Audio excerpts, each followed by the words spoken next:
Una tarde, el cuerpo de Tristán Atticus solo se desvaneció. Sus exequias fueron hermosas. Era reconocido mundialmente por sus diseños, a pesar de su corta edad.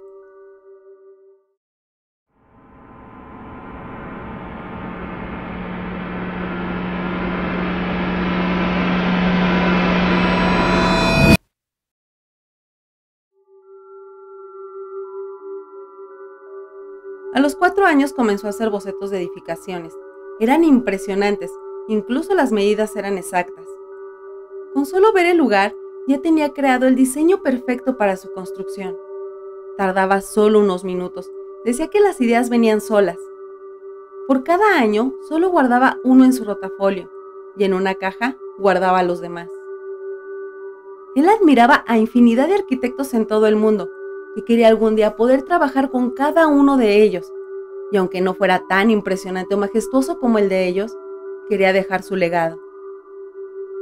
A la edad de 14 años, le ofrecieron realizar la remodelación de una misteriosa y antigua casa construida en 1882, propiedad de una familia por generaciones. Había estado abandonada desde hace años. El techo, las paredes y algunos escalones estaban prácticamente en ruinas. Los enormes jardines eran impresionantes y la construcción estilo gótico victoriano de la fachada, aún más. La mayoría de los detalles dentro de la casa estaban dañados, pero eran originales. Él aceptó, a pesar de sus bocetos y reconocimiento, nunca había tenido la oportunidad de darles vida, y esta remodelación era perfecta, lo había hechizado completamente. Salió de la casa para hacer su boceto. Notó un pequeño patrón en algunas enredaderas bajo las escaleras principales. Las removió un poco y vio una aldaba antigua que no llevaba a ningún lado. Eran las 13:11. Sacó su libreta y su lápiz. Cuando iba a empezar a dibujar, ocurrió el momento trágico. Instantes después, los dueños de la casa lo encontraron y de inmediato se comunicaron al orfanato para informar la terrible noticia. Sus pertenencias fueron guardadas cuidadosamente en cajas en el ático. Tristán era solitario, y aunque era diferente, todos le tenían un gran cariño, y al ser su única familia, la señorita Marla, encargada del orfanato, decidió que sus restos descansaran en su lugar favorito, bajo las ramas del sauce llorón, al final del jardín, y entre sus manos le colocarían su mayor tesoro, su libreta y su lápiz. Al orfanato lo invadió una gran tristeza, y a partir de esa tarde algo inexplicablemente los llamaba. Todos los días, durante 11 días, sin pensarlo, los 90 chicos del orfanato, los educadores, los cuidadores, incluso la señorita Marla, coincidían. A las 13:11, todos terminaban en la biblioteca, frente a la hermosa maqueta del orfanato que Tristán había hecho cuando tenía 10 años. El orfanato era enorme, se componía de varias habitaciones, incluyendo 13 dormitorios, cada uno asignado a 7 chicos de acuerdo a su edad, siendo los más pequeños de 3 años y los más grandes, hasta ese momento, de 14 años. Había pasado un año desde la partida de Tristán, era su aniversario luctuoso, y a la misma hora de su partida, inexplicablemente aparecieron 10 construcciones completamente terminadas en varias partes del mundo, en terrenos que durante años habían permanecido abandonados, cada una con un estilo único, impresionante y totalmente utilizable. Y la casa misteriosa y antigua estaba completamente remodelada. 11 construcciones en total, ninguna era igual a otra, y en el caso de la casa, remodelada con el mismo fin. No había vestigios de sus elementos, solo había algo que todas sin excepción compartían, la firma de Atticus. Andrei, uno de los 6 chicos que compartían el dormitorio 13 con Tristán y el más allegado a él, estaba seguro que se trataba de él. Pero, ¿cómo podría ser posible? Enseguida, fue al ático para revisar los bocetos del rotafolio. Todos estaban firmados igual y pertenecían a las construcciones que aparecieron. ¿Y qué pasaba con la 11? Estaba desconcertado. Fue remodelación, pero no había nada en el rotafolio ni en la caja. Guardó todo y colocó el rotafolio en su hombro. Intrigado, Fue a la biblioteca, miraba la maqueta, específicamente el dormitorio 13, estaba iluminado. Mientras Andrei lo tocaba, dijo: «Amigo, si estuvieras aquí podrías explicarnos qué está sucediendo. Siempre encontrabas una respuesta para todo». De pronto, Andrei se encontraba en una de las construcciones que aparecieron. Había algunos ingenieros y arquitectos totalmente concentrados revisando la construcción.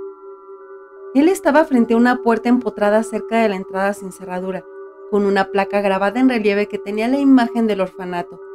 Todo sobresalía, excepto la imagen de la ventana de la habitación del dormitorio 13, que se iluminó de inmediato cuando Andrei la tocó. Se había transportado a otra construcción. Era de noche, no había nadie.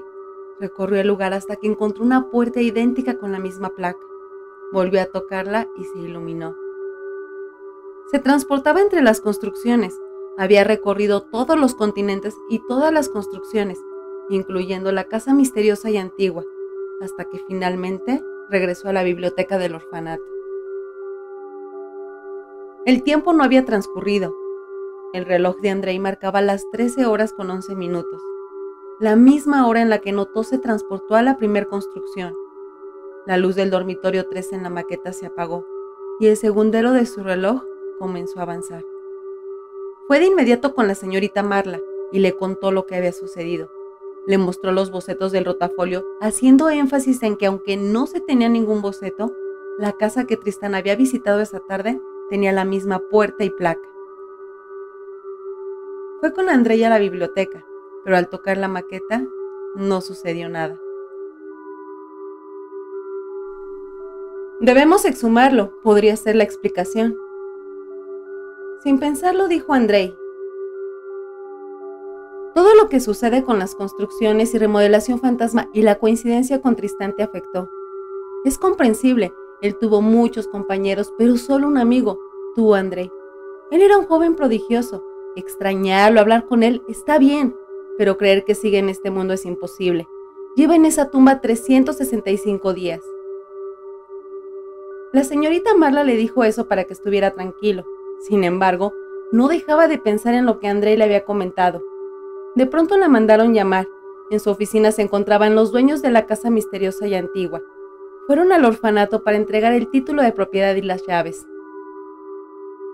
Estaba intranquila y desconcertada. Pidió a Andrei la acompañara.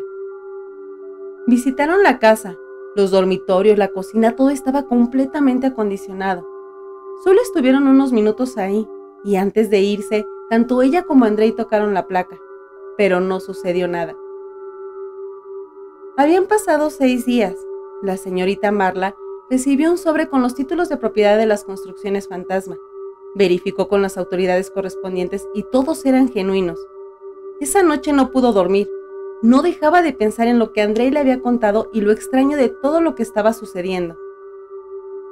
En la mañana, llevó flores a la tumba de Tristán y le pidió perdón por lo que haría.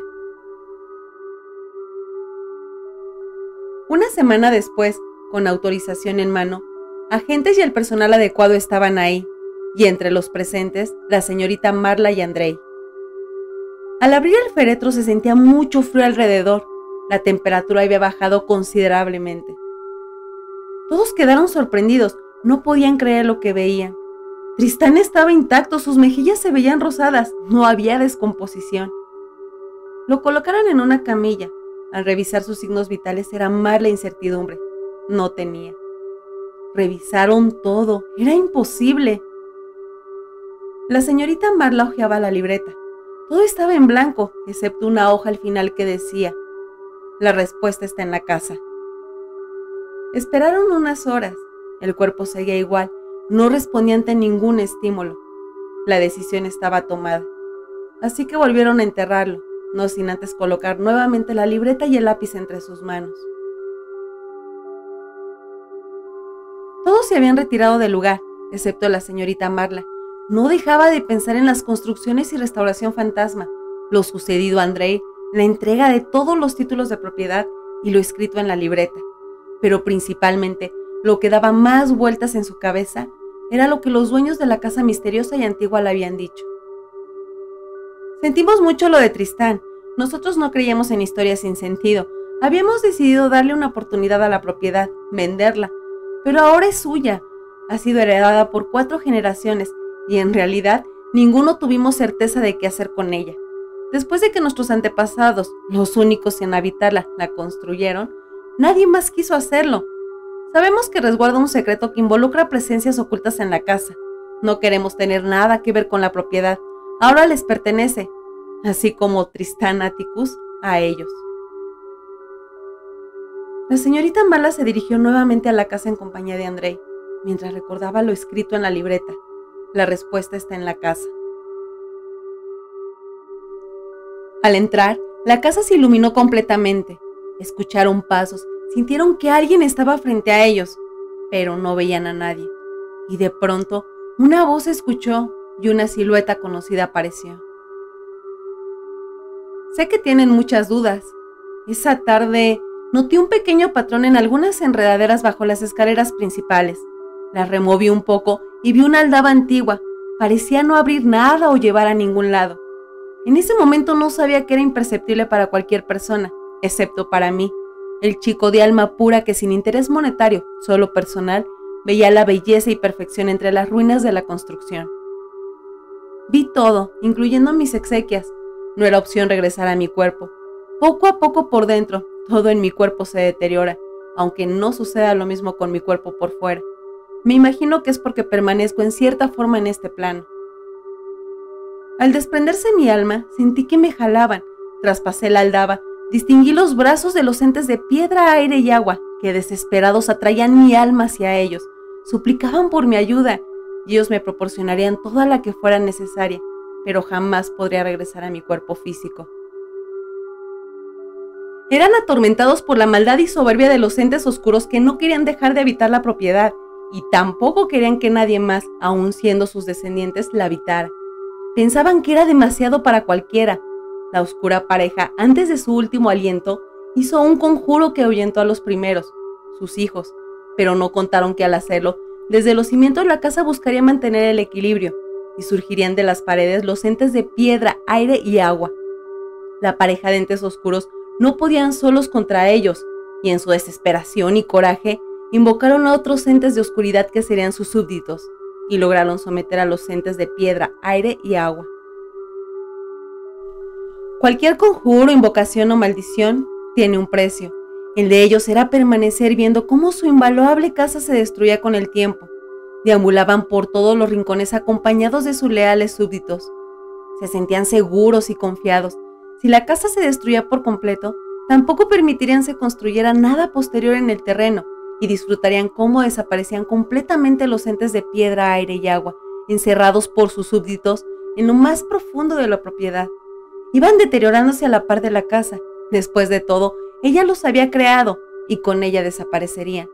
Pero como todo, siempre hay un cabo sin atar. Ninguno de los entes oscuros tenía presente que los cimientos eran la base de la propiedad, y por ende, su fortaleza. Así que susurrando en completa oscuridad, los entes de piedra, aire y agua no dejaban de repetirse que solo alguien de alma pura, no descendiente, que tuviera una conexión con la casa, sería el elegido, y podría protegerlos a ellos y a muchos más de su maldad y codicia. Esos entes creados por la casa notaron que estaba maravillado y veía la belleza que otros querían destruir completamente. Al estar cerca, me mostraron el camino a través de la aldaba. Encerrado ahí con ellos, descubrí una forma de liberarlos de los entes oscuros y que al mismo tiempo estos pagaran por el daño que les habían hecho a ellos. Los entes de piedra, aire y agua son los materiales utilizados en todas las construcciones y remodelación fantasma, como todos las llaman. Me di cuenta que al concentrarme lo suficiente, aun cuando sea un alma, podía crear construcciones sólidas con ellos. Después de todo, ellos se habían creado de los materiales que formaban la casa y les entusiasmaba formar parte de algo tan grande. Los entes de oscuridad, sin conciencia, fueron encadenados y sellados entre todas las construcciones, incluyendo esta remodelación, detrás de cada una de las puertas empotradas sin cerradura. Y yo soy su protector. La placa me transporta a cada una de las construcciones para estar alerta, y si algún ente de oscuridad vuelve a hacerse presente, su destino ya está escrito. Las construcciones, aunque diferentes, fueron creadas con el mismo fin, resguardar a todos los del orfanato, para que cuando cumplan la mayoría de edad tengan un lugar donde permanecer. Siempre estarán protegidos. Ustedes serán sus protectores en el plano terrenal y yo seré su protector en el plano espiritual. Les pido una disculpa por haberlos desconcertado durante 11 días después de lo que me sucedió. No tuve la oportunidad de despedirme de todos ustedes, de todas las personas que formaban parte de mi familia, y quería verlos. La única forma que se me ocurrió fue a través de la maqueta. Andrei, la tarde que tocaste el dormitorio 3 iluminado en la maqueta fue porque ya había pasado un año y quería ver que todas las personas que formaron parte de mi familia estuvieran tranquilos, pero también debía visitar las construcciones. Sin saberlo, tu alma y mi alma se fusionaron por unos instantes. Tu cuerpo jamás abandonó la biblioteca. Fue una sensación increíble poder compartir ese último momento contigo, con mi único amigo. Esta será la única y última vez que me verán. Como alma, solo podía mostrarme una vez y esperé a que el momento fuera el indicado. Todos en el mundo saben quién es él. Todos se maravillan con su legado, aunque desconozcan los detalles. Ninguna de las construcciones, la casa y el orfanato han requerido remodelación alguna en 20 años. Y en su homenaje anual, mientras Andrei y la señorita Marla sonríen, los niños del orfanato se sorprenden cuando ven cómo inexplicablemente se enciende la luz del dormitorio 3 en la maqueta, a las 13 horas con 11 minutos, la hora de Tristán Atticus.